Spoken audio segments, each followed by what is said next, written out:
If you worry about what other people think, soon enough, you will be on the sidelines of your life.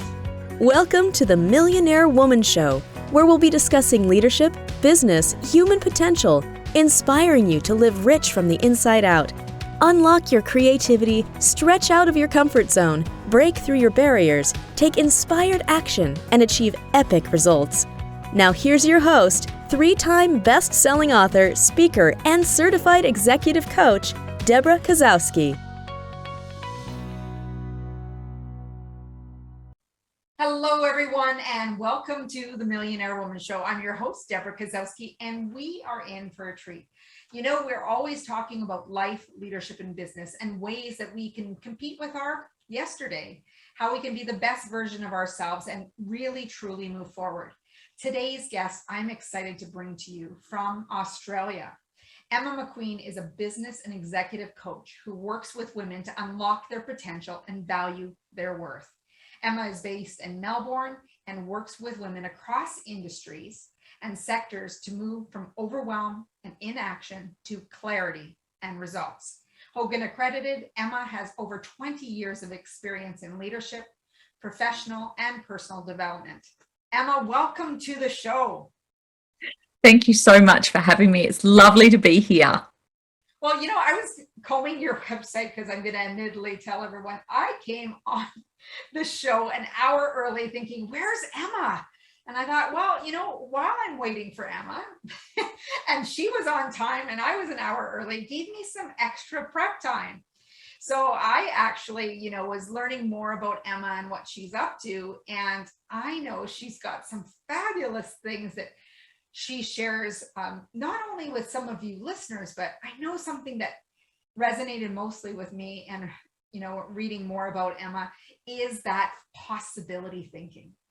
Yeah. And Emma, first of all, welcome to the show. And I'd love for you to just kick off with telling us a little bit of what got you into this space of working with individuals and a little bit about what possibility means to you. Yeah, I love that question. That's a great question. I'm very sorry you're waiting for an hour for me. It's my problem. It's no problem, right? I've always been a bit of an optimist, and I think that means that possibilities are endless. And I've been coaching for a long time, and I coached a number of execs at a large not-for-profit here in Australia. I'm on the faculty of Women in Leadership Australia, and I coach their women that they put through their program. And one of the things that I was seeing was women not understanding their own potential and possibilities, and it made me really sad because I don't have that. Am this person who at the age of 9 was selling icy poles on my front driveway. I was the person that was always thinking, of course we can do this. I was the kid who was saying to my father at 15, I think I'd like to be a mechanic. Very interesting. So you're Yeah. always in the way of fixing things and seeing what we can do versus what we can't do. Yes. And isn't that a better way to be? I think people light up when you start talking to them about their strengths. You know, the research shows us that if you focus on weaknesses, it gives you a 1% uplift. If you focus on strengths, it gives you a 10% uplift. I'm all about that. Yes, absolutely. And you know, it's interesting. One of the descriptions you have of yourself is the girl with the half glass full. And the other day I was making a video about, well, what happens if I have a glass of water or a pitcher beside me that I just top that up, right? So Yeah. it really is about that possibility, but how much more can we fill into our cup to realize how much more expansive we actually are versus having some of those limiting beliefs. So what do you believe really holds women back from achieving the success that they want? Yeah, I think there's probably 3 things that hold women back. I think it's about confidence. I think it's about that pesky inner critic. And I think it's about lack of clarity. And, you know, we could unpack all of those things, but and I think this, by the way, does impact men. It just outworks in a really different way. So it's really interesting because I'm sure once you saw my website that you would have thought she's very pink and she only works with women. But I've got a great secret that I also work with men. And I love that. I love that people have that perception of me, and that's totally fine. And I am very pink because I'm super true to myself, right? I stepped out of corporate and I'm like, I want to have my own business. I want to have my own flexibility, and I want to wear jeans every day. And I'm okay with that, right?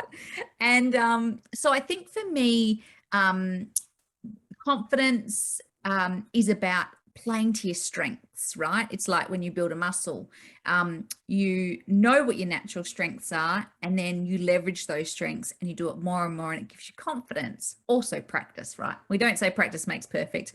I've tried not to use that term with my 7-year-old daughter because, you know, we don't want perfection. We just want to, you know, done's better than perfect, right? And I think then also this inner critic or imposter syndrome that kind of plays out, and I do see it play out more for women than for men. And so it's how we acknowledge that and almost, you know, spit the words out and inspect the words and see, is that actually true or not? And I think people don't stop enough to do that, because if they did, they go, oh, whatever is happening in my brain at that moment isn't quite true. It's just what I'm believing. And then I think clarity is a massive, I have many people, especially women, that come to me and they're business owners and they say to me, I just need someone to help me to get clarity. And I all think to myself, but you started your business, so why is it that you need clarity? Then I realized that the irony is they're just too close to the situation, right? So what I can see is, oh, you can do A, B, C, and D. And they're like, oh my goodness, how come I couldn't see that? I'm like, you're just too close to the situation. And so I think those three things kind of hold us back because we get a bit paralyzed about actually how do we move forward with those things. Yeah. When I think about clarity, you know, when I send my, you know, husband or sons to the pantry, it's like, well, I can't find it. Like, what are you talking about? I'll walk in and I'll be like, it's right there. You know, so that's what it makes me feel like when you're saying that clarity, because we get so close to situations that we really don't know that it's right in front of us. And sometimes it's a matter of asking the right question. Right. Well, I was on a call with a client the other day and I had set her some homework, and her homework was, I want you to come up with a couple of packages that you think can make $200,000 in the course of a year. She's like, I can't do it. I'm like, yeah, of course you can. Let's just give it a crack, because you can't edit a blank piece of paper, right? Anyway, we had the session. She came up with the 3 packages. I broke it down and I went, so this is how many you need to sell. And she's like, only that many? I'm like, yeah, only that many. And so she was like, great, I can do that. I'm like, okay, see ya. And so sometimes I think it's just breaking things down into bite-sized pieces rather than going, whoa, I've got to do this whole thing. But that might be the vision, but actually the implementation bits are a bit different. Because I think people just get overwhelmed, right? You give them a task to do and it's like, oh my gosh, first of all, I'm stepping out of my comfort zone. Second of all, I'm not sure if I can do that. And that's when that self-doubt starts creeping in. And the third is, I've never done something like this before. Where do I even start? Yeah. So when you sorry, Emma, go ahead. I was going to say, I think when I have those conversations with my clients, I'm like, this is just growth. This is what it feels like to have growing pains. And when I put it like that, they're like, oh, is that all it is? I'm like, yeah, that's all it is. Yeah. And how do people move through those growing pains? With action. Yes. Right. So when we're talking about action, one of the things I wanted to talk to you about is, where do women get their confidence or that mojo or that spark within to really get more of what they want? And how do they get more? Because I know sometimes as a business owner myself, I have gotten to certain places and just hit a plateau. Yes. I think momentum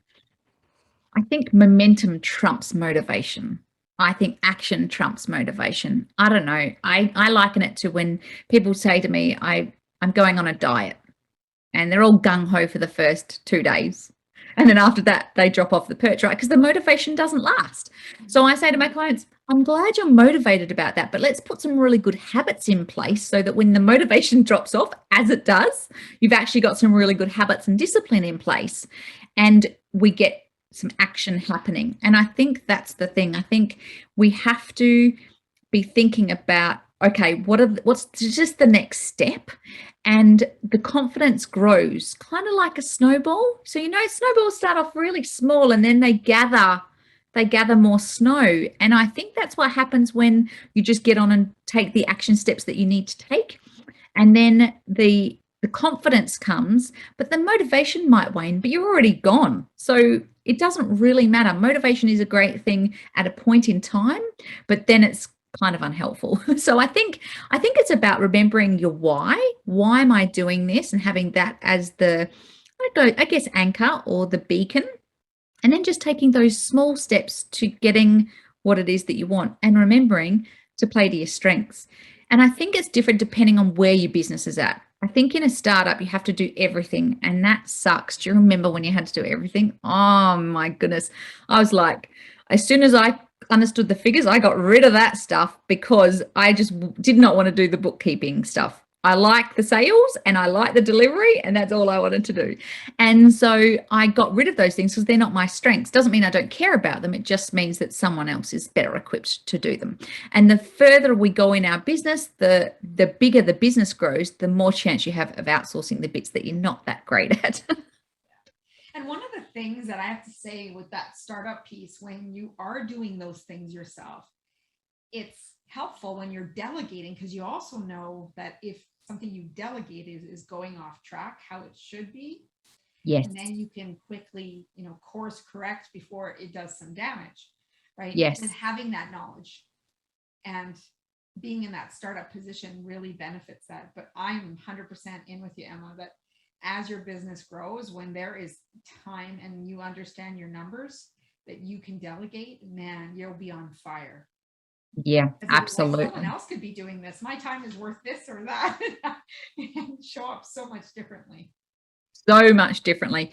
And it's a lovely place to be in when you finally get to that place where you can delegate the things. But I agree with you. You have to know what you're delegating, because otherwise, how do you measure success on it? Absolutely. Absolutely. So, one of the things that I've witnessed in watching business owners and individuals grow, whether it be in career or in a business, that they hit a certain level, or they've gone through one challenge of growth, and they might just hit another level of growth that they thought, wow, I don't even know if I can handle this. And they feel like they've kind of, lost their mojo, that spark that they once had. What do you do to help people get back on track to that space? Well, first, I think it's really good that we acknowledge it, that there is this plateau going on and we're not sure why. And I think mindset plays a big part in actually just getting us back on track. And so I kind of go, if someone comes to me and they say I've plateaued, we diagnose the issue together. And to be honest, I ask some very basic questions to begin with, like, how's your sleep? How's your exercise? How's your water intake? Right? How's your self-care? Because as women, we take care of everyone else, and normally we come last. And so I want to make sure that those things are in place. I've got a story on that. I had someone who came to me and her boss had rung me and said, can you coach this person? I said, yeah, no problems. I said, what am I coaching her on? And she's like, oh, I don't know, just self-care. And I thought, it's a weird assignment, but anyway, I'm always up for something new. And so my client, the first meeting, I said, what do you want to work on? And she's like, oh, well, self-care. I said, okay, well, how much do you do? And she's like, of what? I'm like, of self-care. Like, do you go and do something? Or, anyway, what I found out is she did no self-care. So there's 168 hours in the week, not 1 hour to herself, because she's too busy running around after her hubby and her 2 children. That was the first thing. But if we go back a bit, she had been suffering from migraines for 6 years. And I thought, well, of course you're not doing any self-care, because when you're sick, you do the self-care. Because our bodies say to us, right, you're not looking after yourself. See ya, you're off to bed for a few days. And I said to her, okay, would you like to try and get rid of the migraines before we focus on the self-care? We went through the basics, and I said to her, I need you to do these 2 things. One was about drinking extra water, and one was about a better nighttime routine and just switching off her laptop a bit earlier and getting more sleep. A month later, I saw her. I'm like, how are the migraines? She goes, I haven't had a migraine. I'm like, And the fascinating thing for me was that she had been under medical doctors and naturopaths and all those type of people, and no one had bothered to say, what are the basics? How are you going with the basics? And so eventually we got to a space where we finished coaching, and she hadn't had a migraine in months. She hadn't had a headache in months. She was taking some hours of self-care, and she was a much better person for it. Right? But she would say she was in a plateau because her brain was always foggy from trying to get out of these migraines. I don't know if you suffer from migraines, but this was a migraine where she had to go and lay in a dark room for days and just couldn't get rid of it. And depending on who you talk to about that, it's either that's her way to get self-care. And what we need to do was deal with that so that she was less foggy and more clear. And from that, she just said, I'm feeling so much better because I don't have that stress of the migraine. And so I think sometimes other factors get in the way of our mojo, and other factors get in the way of us growing our business. And so I always start with a bit of a audit, a bit of a diagnosis about what's actually happening, not just in business, with life, because we have these life circumstances and they're all integrated these days. I mean, gone are the days where when I first started work, it was like, leave all your problems at the door. We're here to work and that's all we're here to do. And then somehow the pendulum swung this way and everyone was just far too much information. And now I think we've come back a bit. But what everyone needs to realize is all those things are integrated. And no more has that been evident when we've been working from home in a global pandemic, right? Wow. Absolutely. I know the clients that I've worked with, it is really go back to the basics. Yeah. Go back to taking care of you, because that's basically what it comes down to. You can't, and that oxygen max, story that you get on the airlines. If we're not looking after ourselves first, how can you expect to be able to fully and efficiently look after other people? That's exactly right. And that's the reason I meditate first thing in the morning before the family get up. I've got 3 kids and a hubby and 2 dogs. It's a crazy household. But I get up first thing and that's what I do. I go and meditate because that's a signal to myself that I'm important and that's my time. And if anyone sees me meditating, they just kind of leave me alone. Or my 7-year-old will sometimes just come and sit on the couch quietly next to me and hold my hand, which I think is quite cute. But, it's just those things of saying to yourself, actually, I'm important and this is my oxygen mask and this is what I need. Mm-hmm. And there again, you are being a role model, teaching those around you that they can do that same thing for themselves. That's right. Yeah. And, I think it's really important that we talk about self-care, because I know when someone says to me, you just got to love yourself more. And I'm like, what do you mean? Like, I go for runs, I'm eating properly. To me, I was doing all this self-care, but it also, in addition to some of these measures, it also comes down to using your voice, being able to set boundaries. So I'd love for you to touch on some of that and how that also is self-care. Oh, yeah. I think boundary setting, what I found is women aren't that great at saying no. I'm very good at saying no. And I'm very clear. In my book, I write about playing above the line and below the line. And so I feel like in order to role model that, I need to always be playing above the line, even though sometimes you don't feel like playing above the line, right? But I think it's really important, and it's important to have those boundaries. And many women who come to me, and this one was a great example, her children were 10 and 13 or something like that, and she was still getting up to make them breakfast, getting up to make them lunch. And I'm like, whoa, man, we need to put some boundaries here. This is not good. They're old enough to do that stuff. And actually how we got around it was, are you raising resilient children? And she realized that actually maybe she wasn't. So she put a boundary in place. And she really struggled at the beginning to have any time to herself. So for 3 sessions, I asked her to have 1 hour, Debra, 1 hour out of 168 to herself. And she could not do it. Wow. And I said to her, if you cannot take an hour for yourself, there is something really wrong. Now, she had to have conversations with her kids, because the kids are like, well, why are you going out? And she's like, I'm going out because I need time to myself. And so she set that boundary. And then what happened after that was she booked a holiday for her and her husband. And the kids were like, we don't want you to go away. And she goes, we need this time to ourselves. So in the process of looking after herself, her boundaries just kind of she got better at articulating what her boundaries were. Mhm. And I'm sure this is why she didn't get migraines anymore, because she was being true to herself about what she was saying. And I've got a couple of clients and they're like, you're so clear about, you just cut through and you're really clear and your conversations are clear. I don't know about you, but I get invited to a stack of Facebook groups and different bits and pieces. And I have had to say no. And I don't feel bad about that. But I will say to them, so someone asked me to join and they said, oh, if you'd like to join this Facebook group, blah, blah. I said, do you know what? Actually, I wouldn't like to join the Facebook group. Thank you so much for asking me, but I'm just not up for another group at this point in time. And they were like, you were so clear. I'm like, but being clear is kind. I think being clear is kind, and having those boundaries in place helps us to almost remind ourselves that we're important. But I know that many women struggle with putting boundaries in place. I'm sure your clients struggle with putting some boundaries in place. Yeah. Yeah. And it's one of the most challenging things that I remember, similar story to your client about making the lunches. And I'm like, I have a bin of granola bars. I have a bin of this. They know that where the fruit is, maybe I might make some sandwiches the day before, or there's leftovers. Otherwise, if you don't like any of that, you help yourself.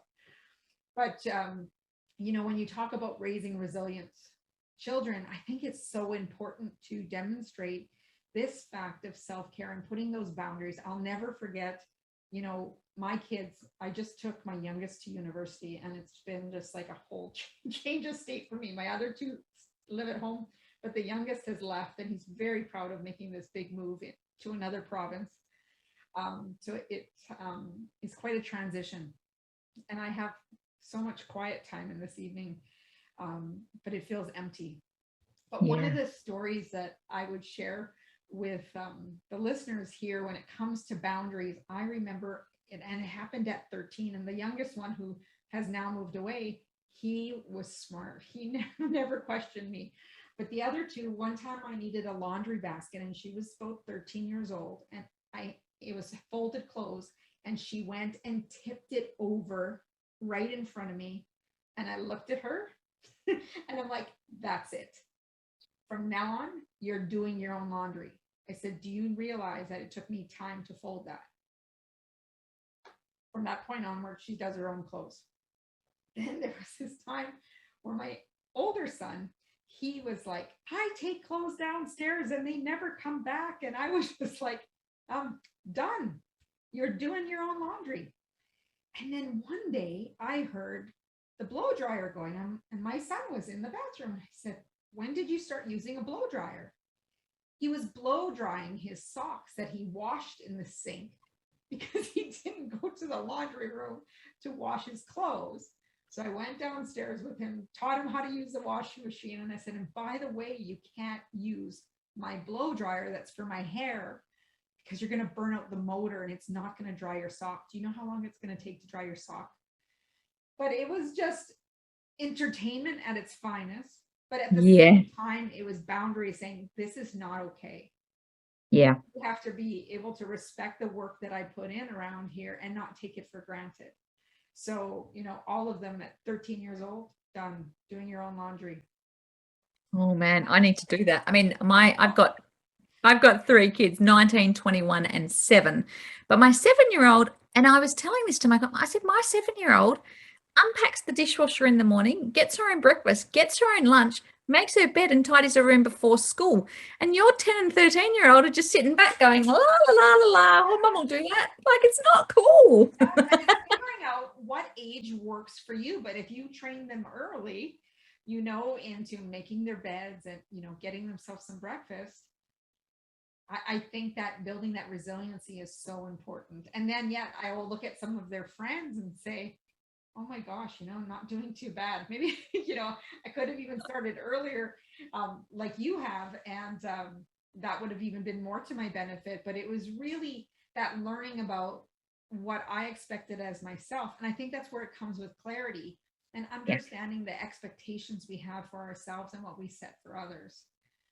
Yeah, and I think there's this other thing that we don't talk about that much. We might talk about it with women, but we don't talk about it with our partners, which is that mental load of being a mum. I've got I don't cook. That's my disclaimer. I can't cook. And maybe now I've chosen not to cook, but my husband cooks. So he does all the cooking in our house. So I know that I am very blessed about this. And we do have a cleaner that comes in.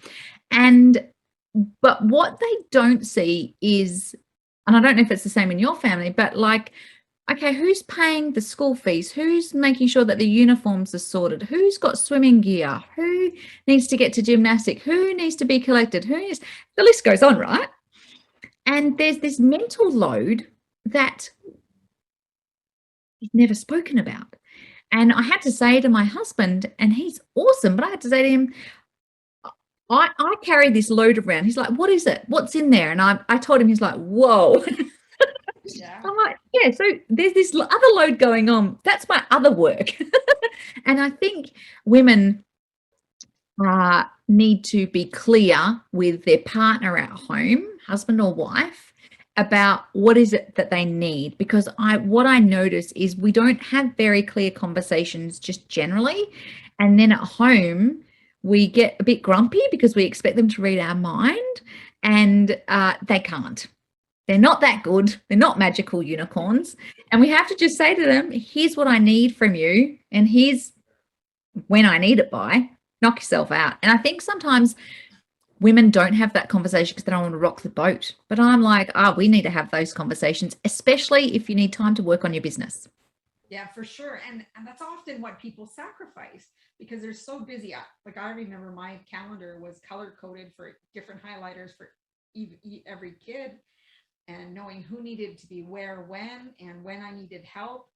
And honestly, I probably could have asked for help a lot more often, because what sacrificed was the business part. Oh, I'll get to it. I'll stay up a little bit later. I'll get less sleep. And it takes a toll. It's taxing. Yeah. And there's this thing called, I think it's called sleep revenge. Have you heard of it? No. It's basically for busy mums who, instead of going to sleep, they stay up late just to get time to themselves at the end of the day. And so they sacrifice sleep in order to get time to themselves. But then the time to themselves ends up being scrolling down a rabbit hole on social media. And then they feel annoyed at themselves because they've taken time to have time to themselves, and then they've given it away down social media. So it's a whole study on it. I was fascinated when I found out. I'm like, I need to know about this. I have to do some research now. But it is fascinating because I've even known someone who shared with me, she worked at 8 o'clock, but she would get up when everybody was sleeping, get up about 2 till 4. She would write a book, and she's written. Now I think she's moving into her 3rd book, but that was the time she carved out. She'd go to bed early, get a little bit of sleep in, get that 2 hours in, and she'd either go lay down for another 2 hours, or she would just get up and start her day. But 2 a.m. till 4 is when she wrote her book. Oh, see, I like my sleep too much, Deb. I literally could not do that. I'm an 8-hour girl. If I don't get 8 hours, I'm cactus. And it's good for people to know that, it's really good to know that. Like I could be on any time of day person, but when I'm up at mornings, like the 5 a.m. club, 5:30 a.m., it's so serene. I have that whole house to myself. And if you can get up just an hour or two before everyone else, and just get that focus on who you want to show up as in the day and who you're being, which leads me to talk about one of my most favorite topics is the growth mindset. And I'd love to just get your perspective on what that growth mindset is and how people can develop that, even if they maybe don't have it right now. Yeah, I think it's really interesting. When I did the research, you would already know that Carol Dweck coined the phrase back in 1997 with her book. And what I found fascinating when I started researching for my book was, actually what I thought was I had a fixed mindset. And as I went through the book, I'm like, I don't have a fixed mindset. And so she basically says that failure is an opportunity to grow, and say things like, I tried new things, or I'm inspired by the success of others. Yeah. And then a fixed mindset is failure is the limit of my actual abilities. And I stick to what I know. When I'm frustrated, I give up. My potential is predetermined. And I don't know whether it's because I think it's a useful belief to have or not. And I don't know, have you read that book, Useful Belief by Chris Helder? No, I haven't read that one. Oh, it's a great book, and it's all about what's the most useful thing you can believe, regardless of whether it's true or not. And for me, the growth mindset, I think I like the story better than a fixed mindset. And I think having a growth mindset is about trying new things and knowing that you're going to fail. And Simon Sinek put something out the other day, which was not about fail, it's about fall. So you fall and then you get back up. And I like that much better than fail. Yeah. Yeah. And so I like like you're getting up off the floor. Yes. Whereas if you just fall, what do we say to our kids? Hop up, just jump up. Yeah. Yeah. Yeah, don't stay down there for too long. So what I love about the growth mindset is that it almost challenges you to try new things, to be better than the person you were yesterday. It's the 1%ers, and I love the 1%ers. I don't know if you've read Atomic Habits by James Clear. Yeah. Fabulous book. I got to meet him. He's so tall. He's like 6'7" in real life, and I'm 5'2". So it was quite interesting. But I love the thing that he's saying about just the 1%ers. Do the 1%ers and just do them on an incremental basis. And I know after listening to your podcast that you're really keen on the 1%ers as well, because the incremental changes make a difference over time. It's like compound interest, isn't it? It is, absolutely. And it's interesting. Like, I can think of the people who do have a fixed mindset in my life. And I know I can be able to pick them out very quickly because they don't want to attempt anything because they're already afraid that they're going to fail, or they've got comfortable that they're like, you know what? I know I'm good at this. Yeah. But I feel like that's just so boring. Like, something new, try new. I mean, when I was a kid, I loved to roller skate. I didn't like rollerblading. Roller skating was my thing. I was a child of the 70s and I really wanted just to, roller skate. Anyway, last year I was sitting there thinking, what did I love to do as a kid that if I could do now, I'd bring back? So I went and bought a pair of skates and I've started roller skating again. And I think if you had a fixed mindset, you probably wouldn't pick that up and do that again. But not only have I started to roller skate, I'm like, what are the things that I want to do? I want to try speed skating. I want to skate backwards. And those two things I can't do on my own. I have to hire a roller skating coach to help me do those things. And I think that's the thing. When people are thinking about working with me, it's because they want to grow. It's because they want to learn. It's because they really want to step into their potential. It's not because they want to sit there. And certainly when I have calls with people, the number one thing I say to them is, I'm all about results. Whatever the results are for you, it might be revenue, it might be growth, it might be whatever it is for you. I'm interested in those results. If you are not interested in results, we will drive each other nuts because I'm going here. And if you're not ready, and my clients tell me the feedback is, yeah, Em, you're not really a coach for the faint-hearted. I think that because I into coaching, right? We didn't go into coaching to pussyfoot around and walk on eggshells around our clients if we truly want to hold them accountable for the results that they want. Exactly. So it's a really good filter for me because if people don't want to work that hard, then don't come work with me. Yeah. And I had one of my clients who hired me and I said, so what made you choose me? And she said, I see you constantly challenging yourself to new levels. And that's what I want for myself. So interesting, isn't it? Yeah. So it anytime I think, oh, should I do that? Why not? And the other thing that I know is, I went to take my son to university and just he and I went and he didn't want to go bike riding with me in this adventure area of a canyon of this park. And I'm like, you know what? I'm not going to stop myself from having fun. I'm going to go. I said, just drop me off, come back, pick me up later. And I had quite the adventure. But also at the same time, that pride that I don't let other circumstances hold me back from something I truly desire. Yes. Yeah, I think that's super important. But I also think that comes with a self-assuredness, right? It's like you know yourself well enough that you can do those things and it's okay. Yeah. And surrounding yourself with the people who encourage and support you is really important. Yeah. Tell me, how do you choose who you surround? Yeah. Well, and not over the years, this has changed, right? Because when I was in an organization, I had people that were within an organization. And when I stepped out of on my own, I was like, okay, I need a new support crew because the crew that I had aren't going to understand my journey going forward. And so I kind of there's a great book by Janine Garner. It's called It's Who You Know. And it's about who are the people that have your back. They're your cheerleaders. They're your butt kickers. Who are those people that I can surround myself with?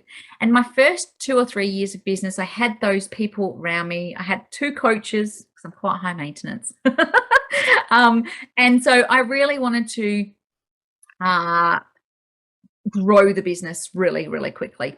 And then it occurred to me, actually, I need new people because you take it to another level.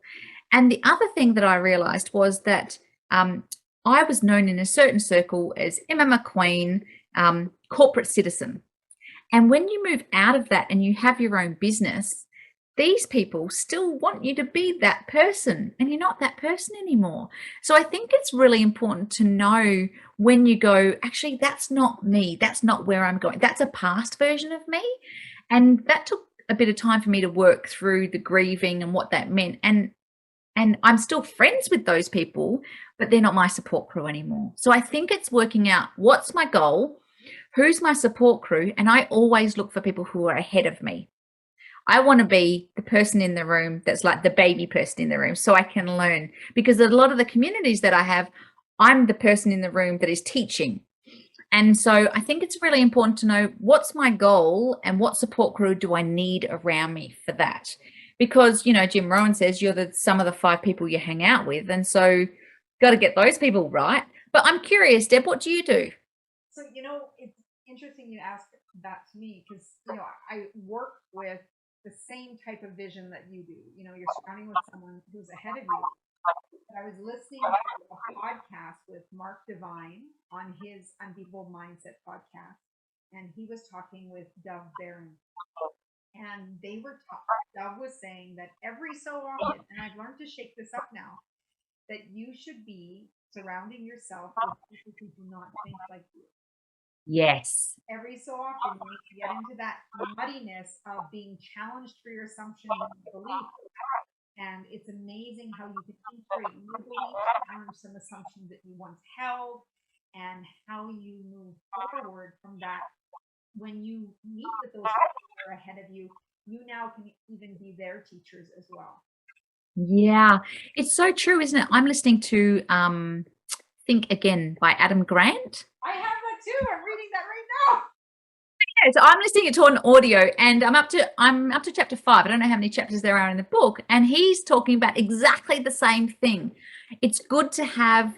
So we've not done ourselves any favors by talking about conflict, and he's saying let's debate, right? Where we both come with these intentions and we square off, and we're task focused, so we're fighting about the task, but at the end of the day, we go and have a beer together. And surrounding yourself, the stories in his book, if you're reading it, you would know the stories in his book around getting to an outcome is better when there's disagreement. So yes, it really resonates for me right now. And that first chapter just sucked me in. So Yes. Grant, if you're listening to us or any of your fans, Think Again really just got me in the first chapter with the smoke jumpers and realizing that if people didn't listen to a leader who was thinking differently, it did cost them their lives. Yes. And, not all leadership can cost you your lives, but it can cost opportunity, it can cost money, it can cost resources. And knowing how much opportunity still exists when you can push through that limiting belief that you hold. Yes, absolutely. Oh, how cool that we're reading the same book at the same time. I think that's fascinating. And it's so important to have the right people, but also to be able to challenge your beliefs. Because sometimes we don't even know when we get complacent. We get so comfortable. Yeah, and one of the things he talks about in his book is it's okay to change your mind. And I'm from corporate where no one changes their mind. This is They go down this path. Yeah, they go down this path because this is the way it's always been done. And they don't change their mind, and then they lose millions of dollars and they wonder why. And it almost gave me permission to go, I see some people changing their mind, and my thing was, are they being flaky? But now I realize actually they were the smart person in the room because they were taking in new data and changing their mind as they go. It's about flexibility and agility of mindset. So yeah, it's been a great read for me. Yeah, no, I'm really enjoying it. I still have a lot more to go, so you're a little bit ahead of me, but I would really love to have another discussion with you about the book. So it would be really cool. So what do you do to motivate yourself? Yeah, that's a good question. Well, so my top 5, out of my top 5 strengths, have you done any Clifton strengths? Yes. Oh. It's been a while, but yeah, I have. Okay. So my top, my labels are, I have to look in my book. okay. So my top 5 strengths, not in this order because I can't quite remember, although I know the first one. The first one is achiever. So I just get lots of stuff done and I've got a high capacity for work. But then in my other 2, and my top 5 is focus and discipline. And I feel like that's such a gift for me, the gift of discipline. So we've got this thing, Serena and I. So Serena is my calendar guru. If it's not in the diary, it doesn't get done. My diary is color coded in a way that I know I'm going to use my energy. So it's color coded for delivery, but it's also color coded so I know, holy dooly, I've got a lot of delivery. I need to manage my energy that week. And then I always go back to my why. My why is to impact women all over who have potential and help them get paid what they're worth. That's my impact that I want to have on women, whether or not they believe it yet or not. And sometimes my client feedback is, I didn't believe it, but you believed it for me, and now I believe it. I've kind of caught up, and I think that's lovely. And so I think for me, it's about habits, putting those small steps in place and habit stacking, you know? So making sure that you've got those, for me, it's really important to have good bedtime routines of an evening and in the morning, and making sure that my meditation stays up there, that I'm taking regular breaks, that I'm disciplined and it's in the diary, and I've got those habits built in, because motivation fades. And I have never seen motivation fade like I have over the last 18 months while we've been in the middle of a pandemic. And I saw an article, there was an article that was posted in 2020 and reposted in 2021 about languishing, you know, that word about just, oh, this is hard work, right? And if I didn't have those habits in play, I would feel that way as well. But that's not how I feel. Actually, how I feel is it's all good. And I can do hard things, and we can all do hard things to get out of this. But without my habits, I don't think I could. So I think habits for me is a really important thing. And it's such a small thing. And everyone goes, oh, yeah, Emma, that's common sense. And it is common sense. It doesn't make it easy to do. No, and it's really about putting that 1%, really, that 1 degree difference, putting in the extra rep. One of the things that I took on during this 18 months was the 75 hard with Andy Frisella. That was challenging. What is that? So it's a program that is called 75 hard, and it is 75 days of working out twice a day, 45 minutes each. One must be outside. Whoa. Pages of personal development, 4 liters of water. You needed to take a progress pic every day. You don't need to post it anywhere. And it could be visualization. I'm trying to remember what it is offhand. But water was the biggest thing for me. You know, getting past 2 liters of water was huge for me. And your workout didn't have to be lifting weights all the time. You could have did 2 walks a day, one on a treadmill and one outside, or, you know, you could have lifted weights in the morning or did yoga in the morning and then, you know, did something outside, rode a bike or went skating, you know. So it was very interesting how that discipline of building that discipline. Oh, and you had to follow a diet of your choice. That was the other thing. Okay. And it didn't matter what it was, but it was of your choice. And so it could have been hamburgers? What's that? So it could have been hamburgers? I guess. You know, but it was your choice of diet. Okay. I chose clean eating. Yeah. And it was incredible to see what I was made of. I was doing with a group of other women, and how we pushed each other and challenged each other. And if we felt like we were falling off, someone would say, "Hey, come on, you got to get that workout in." Or if you haven't seen my face on the page, we created a little group for ourselves. It's like, make sure you nudge me, make sure that I do it. Or someone would fall asleep reading the book, and it's like, okay, you gotta get up, you gotta do this before the end of the day. And that progress pic had to be taken before you put your head down at night. Okay. Yeah. So it is andyfrazella.com, and he's out of the US, but it really challenged me in the way I thought about habits. And it really is about how consistent can you be? How disciplined can you be? And people are like, well, I like spontaneity. Well, so do I. But there's still room for that.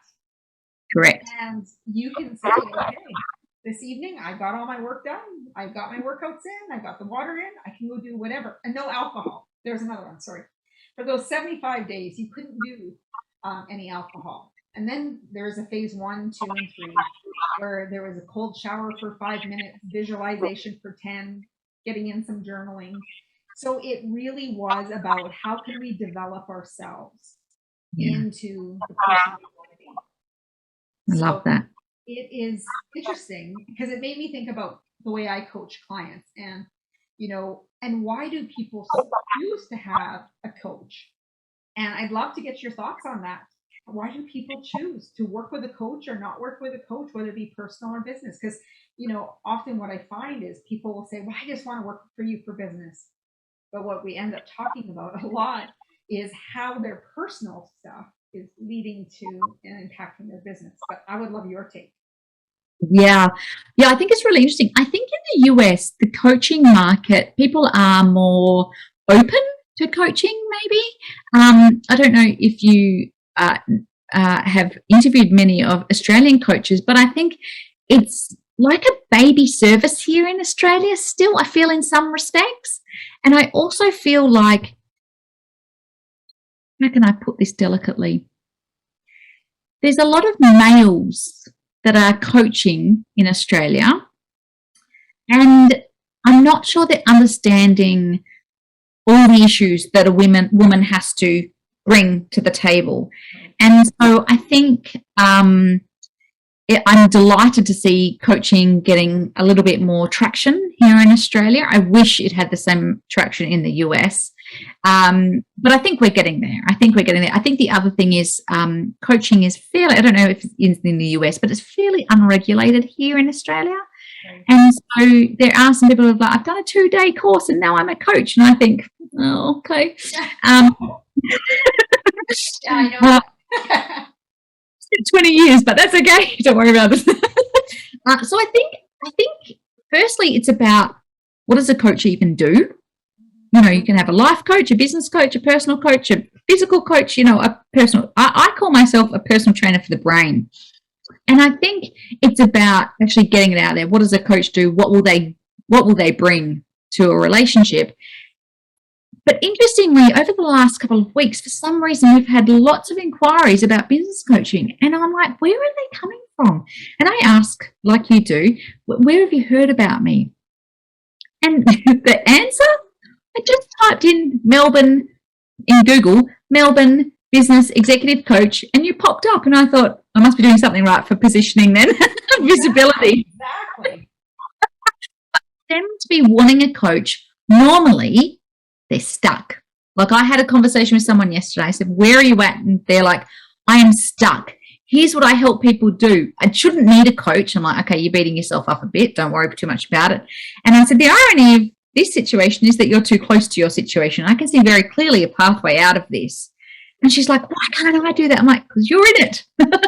And so I think it's when you get stuck and you're like, where can I go? And you look around. And yesterday, this woman looked around and went, I only have a support network that is startups. And I'm about to hit a mill. And I don't know how to do that. I don't know what to do next. And it goes back to that village thing about having the right support at the right time with your right goal. Exactly. And so I think people mainly come to me because they're stuck or sitting in overwhelm. Yeah. You know, I remember when first time I hired my coach, I had went into a business venture, get some debt. And what did I do? I went and hired an expensive coach. And what I learned was so much. But one of the first things I remember telling her is I said, you know what? I feel like I'm standing still, spinning my wheels and not going anywhere. Yes. And she's like, what are we doing? And I'm telling her all these things to do. And she's going, what are you talking about? You are creating that momentum, that traction. But my part of it was that I needed to have some of the patience that went with it. So it was a really great learning experience to work with a coach and to understand where, you know, there's parts where the beliefs I was holding about the results that I was getting. And that's why I think, you know, when people reach out to hiring a coach is so much more than what you think you're going to get. Yes. Anytime I've had my own coach, it's really thinking about, okay, what am I going to expand myself to now that I never allowed myself before because I didn't even know what I didn't know. Yeah, I totally agree. It's all, you know what? It always comes back to mindset. It really always comes back to mind, doesn't it? And I say to my clients, you know, it's 80% mindset and 20% implementation. Just, you got to keep the mindset, and, you know, like, things are amazing, but it always comes back to mindset. And my clients are like, don't want it to always come back to mindset. I'm like, I know, but that's just the reality. I told you from the beginning. So one of the things I want to showcase all of what you offer, Emma, is the tea with the queen. Tell us a little bit more about that. Look, first of all, we do a lot of things on a play on my name, right? And Tea with the Queen is a podcast where I interview lovely women. I've interviewed one male, the producer of my podcast, because he is amazing. His name's Chris Ashmore, and he produces all the podcast, and he's a podcast purist. So no video, Emma, got to have the right mic, in a studio, yada, yada, yada. So he's wonderful. And the segments, the point was, let's sit down and have a cup of tea together, 20, 30 minutes. And it's been amazing to the amount of inspiring women that come onto that podcast and their different stories. And it's just been an incredible way for me to impact more women and for them to think, wow, they've done it. I couldn't do it. And it's been a really lovely thing to be able to open up the airwaves as you do and just bring people on. And even just having them on the show, you can see their confidence grow. Even though they're already confident and well-established women, you can just see their confidence grow. And that's what I love about it. When you see an empowered woman, man, she can own the place. You know, there's that aura, right? When she walks into the room that people notice. She doesn't even have to announce herself. It's kind of like watching Cinderella when she walked in with the ball gown. It's like that confident woman that's how she's showing up. And she knows what she wants. She's totally clear, and she's going to get the results that she wants. And look, you know, Cinderella gets the prince, but when we come into business, we're going to get the profit, the ROI, the resources, or whatever it is that we are looking for. Correct. Okay, here's some of the big questions that I ask all my guests. And, okay. You know, what is one book that has impacted who you are, how you show up in business? Hands down, I think The 5 Love Languages by Gary Chapman. Interesting. Tell us a little bit more about that. So he talks about 5 love languages, and it's about it. Originally, he did it for married couples. So it's basically, my husband speaks French and I speak Italian, and how are the two going to meet, basically? And he talks about 5. We all have one of the languages that's a bit more dominant. So the 5 are, let me see if I can get this right: gifts, physical touch, words of affirmation, acts of service, and quality time. So we all like one of these things. And so if my hubby likes gifts and I'm giving him words of affirmation, it's like French and Italian. But if I like gifts and he likes receiving gifts, beautiful.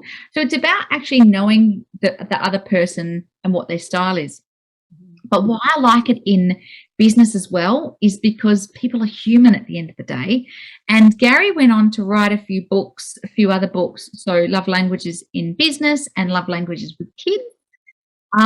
And so for me, I'm always trying to figure out what's the love language of my client, what's going to allow them to blossom, and some clients just need more words of affirmation. They need more encouragement just to hit those goals. Some clients needs a big once they've hit that revenue mark, right? And some clients just need a bit of a kick up the bum. So I think the thing for me is about if I can weave my business values, which are kindness and generosity, through everything that I do, and I meet people where they're at and I focus on their love language, I actually think it gets a better result. But I think that's the book that I recommend to my clients. And some of them do look at me like I'm a bit of a unicorn when I'm like, I know it's not strictly a business book, but this book has changed my life. So Gary Chapman, if you're listening, there you go. Awesome. I read that book and it is a phenomenal book, and the 5 languages of appreciation in the workplace. That's right. Books to have. Yes. Now, what does it mean to you to live rich from the inside out? Wow, that's a good question. To live rich from the inside out. For me, I think that's about contentedness, but not just being content, being joyful and grateful, right? I think that success is measured in so many different ways. And I think if we're just measuring it by revenue or profit or whatever, then we're missing a bit. And I think sometimes we forget to look at simple things and realize how much joy it brings. Like just sitting on the grass, standing on the grass and with the sun streaming on your face, or watching a butterfly do its thing. Or I think it's about taking moments to just be grateful for what you have and having that joy, and it permeates, I think, through everything that you do. And so I think for me, rich on the inside out would be around just bringing that, having that joy and bringing that joy. That's beautiful. Thank you so much for sharing that. Now, Emma, let us know how people can work with you, how they can stay in touch with you, and hors d'oeuvre you in so many different ways. Oh, thank you. Well, I'm at Emma McQueen on my Instagram, and I have a web page, obviously, which is emmamcqueen.com.au. And people work with me in a few different capacities. I have a program here in Melbourne, which is face-to-face, but I do one-on-one coaching all over the globe. And people can connect to Tea with the Queen through Apple Podcasts, because that's a good way of doing it. And I also have a book called Go Getter. They can get their hands on that through Amazon or through the website. There's so many ways to work with me. That's awesome. And I just want to thank you for spending time with us here on the Millionaire Woman Show. It is such a treat to be able to, like I said from the very beginning, it's an organic conversation like we're at the dinner table. And it has been a complete delight to spend this time with you. So thank you so much. Oh, thank you so much for having me. And what I've realized, I've been listening to your podcast for a while, and what I've realized is they're quite similar. We are. Maybe I have to come on your show. I think so. I would love that. So, totally synergistic. I really enjoyed this time together. And those of you who are listening and watching, take a snapshot of where you're listening. I always love when people, they'll take a snapshot and they'll tag the guest and myself and say, this is what I'm taking away from this. This is how it's shifted my thinking. And it is so powerful when we can see those results, that something resonated with you. So we'd love for you to do that as well. Now, if you're watching us on YouTube, hit the bell so you subscribe. Don't miss a single episode, but comment below, because, Emma and I are going to be checking things out to make sure that we've made that impact that we want to make in the world with you. Thank you again, Emma, for coming on the show. Like I said, it has been a complete delight. And I look forward to see where our paths may cross again. I might have to make a trip to Melbourne. Yes, please do. Thank you so much for having me. What a delight. This was so much fun. Thank you, everyone, for coming to the Millionaire Woman Show. Please go over to my website at www.debrakasowski.com. That's with an S, DEBRAKASOWSKI.com, where you can get your 3-part video course of making habits stick. Not for much longer. I decided it is time to change things up. So you want to scoop that up as soon as possible. And like I said, if you're listening on the podcast, whether it be Apple, iTunes, your favorite podcast player, hit subscribe, rate, review, and join us again here on the Millionaire Woman Show. As Muhammad Gandhi said, be the change you wish to see in the world. And as always, go out and make today great.